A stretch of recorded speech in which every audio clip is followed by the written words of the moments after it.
ಇಲ್ಲಿವರೆಗೆ ಸ್ವಾಮೀಜಿಯವರ ಅಲ್ಲಿ ಇದ್ರಲ್ಲ, ಟ್ರಸ್ಟ್ ಕಂಟ್ರೋಲ್ ಅಲ್ಲಿ ಇದೆ. Trust is the owner. ಅವರಲ್ಲಿ ಓನರ್ಶಿಪ್ ಇರೋದು ಟ್ರಸ್ಟ್ನೇ. ಆದ್ರೆ ಅಲ್ಲಿ ಅವ್ರಿಗೆ ಇರಕ್ ಕೊಟ್ಟಿ ಇರ್ರಿ, ಇದನ್ನ ನೋಡ್ಕೊಡ್ರಿ, ಇದನ್ನ ಮಾಡ್ಕೊಂಡು ಹೋಗ್ರಿ ಅಂತ ಹೇಳಿದ್ದು. ಅಲ್ಲಿ ನಮ್ಮ ಬಯಲಾದಲ್ಲಿ ಇದೆ. ನಾವು ಚರ್ಚೆ ಗುರುಗಳು ಪಾಪ ಅವರು ಈಗ ಧರ್ಮ ಪ್ರಚಾರ ಮಾಡಬೇಕು. ಬೆಳಗಾವಿ ಒಂದು ಮನೆ 2 ಮನೆ ಮಾಡ್ಯಾರ, ಹುಬ್ಬಳ್ಳಿಯಲ್ಲಿ ಒಂದು ಮನೆ ಇದೆ, ಬೆಂಗಳೂರಲ್ಲಿ ಒಂದು ಮನೆ ಇದೆ. ಅವ್ರಿಗೆ ಸ್ಪಷ್ಟಪಡಿಸ್ತೀನಿ, ಇದ್ದಿದ್ದನ್ನು ನೀವು ಆಮೇಲೆ ಕೇಳಿ ಪ್ರಶ್ನೆ. ಮನೆ ಮಾಡಿದ್ದಾರೆ ಮತ್ತು ಅದಲ್ಲದೆ ಕೆಲವಷ್ಟು ಅಗ್ರಗಣ್ಯ ನಾಯಕರು ನಮ್ಮ ಸಮಾಜದ್ದು ನಮ್ಗೆ ಗೊತ್ತಿದೆ, ಭಾರಿ ದೊಡ್ಡ ನಾಯಕರು.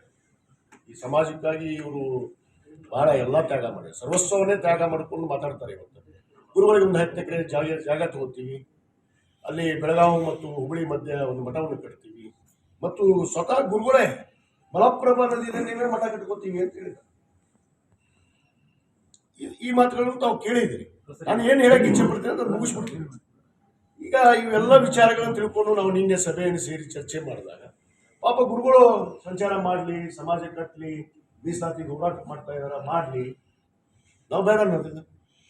ಮತ್ತು ಈಗೇನು ನಾಯಕರು ಅಲ್ಲಿ ಮಠ ಕಟ್ತೀವಿ ಅಂತ ನಮ್ಮ ಅಗ್ರಗಣ್ಯ ನಾಯಕರು, ನಮ್ಮ ಸಮಾಜದ ಸೃಷ್ಟಿಕರ್ತರು, ಪಾಪ ಅವ್ರಿಬ್ಬರಿಗೂ ಹೇಳಕ್ಕೆ ಇಚ್ಛೆ ಪಡ್ತೀನಿ. ಯಾರು ಹೇಳಕ್ಕೆ ನಂಗೆ ಗೊತ್ತಿದೆ, ಹೆಸರು ತೊಗೊಳಕ್ಕೆ ಹೋಗೋದಿಲ್ಲ. ದಯವಿಟ್ಟು ನಾನೇ ಅವ್ರ ಹೆಸರು ತೊಗೊಳ್ಳೋದಂತೂ ಡಿಸೈಡ್ ಮಾಡೀನಿ, ಅವ್ರ ವಿರುದ್ಧ ಮಾತಾಡೋದಂತೂ ಡಿಸೈಡ್ ಮಾಡೀನಿ. ಅವ್ರು ಬೇಕಾದ ಮಾತಾಡಿ ಯಾವ ಜಿಲ್ಲೆಯವರು ನಾನೇನು ಹೇಳೋದಿಲ್ಲ.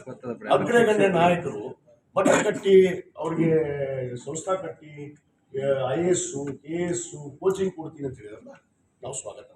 ನಮ್ಮ ಧರ್ಮದರ್ಶಿಗಳು ನಾವೆಲ್ಲರೂ ಕೂಡ ಅವ್ರು ಕಟ್ಟಿ ನಮ್ಮ ಮಕ್ಕಳಿಗೆ ವಿದ್ಯಾಭ್ಯಾಸ, ಸಮಾಜ ಸಂಘಟನೆ, ಪಾಪ ಬಡ ಮಕ್ಕಳಿಗೆ ಹಾಸ್ಟೆಲು, ಇವನ್ನೆಲ್ಲ ಮಾಡ್ತೀನಿ ಅಂತ. ಅದಕ್ಕೆ ನಾವು ದಯವಿಟ್ಟು ಅವ್ರಿಗೆ ಇಬ್ಬರಿಗೂ ಸ್ವಾಗತ ಮಾಡ್ತೀನಿ. ದಯವಿಟ್ಟು ಗುರುಗಳು ಕರ್ಕೊಂಡು ಏನು ಮಠ ಕಟ್ಕೊಂಡಿರ್ರಿ, ನಾವು ಬೇಡ ಅನ್ನೋದಿಲ್ಲ. ಆದ್ರೆ ನಮ್ಮ ಮಠ, ನಮ್ಮ ಸಿದ್ಧಾಂತ, ತತ್ವ ಏನಿದೆ ಅನ್ನೋದನ್ನು ನಾವು ತಿಳಿಸಕ್ಕೆ ಬಯಸ್ತೀನಿ. ನಾವು ನಮ್ಮ ಮಠದಲ್ಲಿ ಪರ್ಯಾಯ ವ್ಯವಸ್ಥೆಯನ್ನು ಮಾಡ್ಕೊಳ್ಳೋದು ಕೂಡ ನಾವು ಚರ್ಚೆ ಮಾಡ್ತೀವಿ. ಮುಖ್ಯವಾಗಿ ನಾನು ಹೇಳ್ತಾ ಇಲ್ಲ ಸ್ವಾಮಿ, ನಾನು ಯಾಕೆ ಹೇಳಿ, ನಮ್ಮ ಸಮಾಜದವರೇ, ನಮ್ಮ ಗುರುಗಳು